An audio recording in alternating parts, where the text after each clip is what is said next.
जय जगन्नाथ। नमस्कार प्रिय दर्शक बंधु, मु ज्योतिष आचार्य प्रमोद कुमार पंडा आपण मानक स्वागत करुछि आपण मानकर प्रिय चैनल एस्ट्रो कल्याण चैनल को। प्रिय दर्शक बंधु, जो व्यक्ति मन उक्त चैनल को देखुछन्ती सब्सक्राइब करिनांती सब्सक्राइब करंतु, लाइक करंतु, अधिक अधिक शेयर करंतु। एबे आसंतु जानिबा सुंदर टिप्स टिए। जदि आपणकर व्यापार वाणिज्य क्षेत्र रे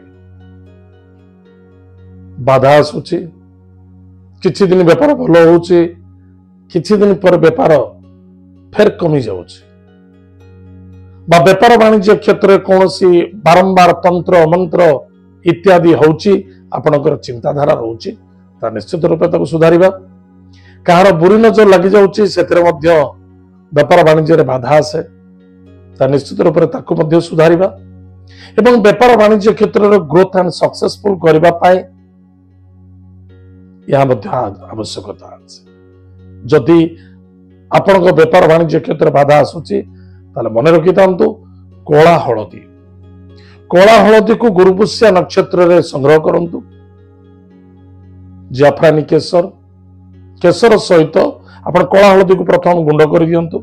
जाफरानी केसर सहित ताकू भल भाव मिक्स कर दियंतु, गुंड करी भल चटुनी भलिया कर दियंतु। एवं सेतरे शुद्ध गंगा जल पकाई ताको सुंदर भाव में चंदन भलिया करनियंतु। आपणकर दुकान मुख्य द्वार मो पाखरे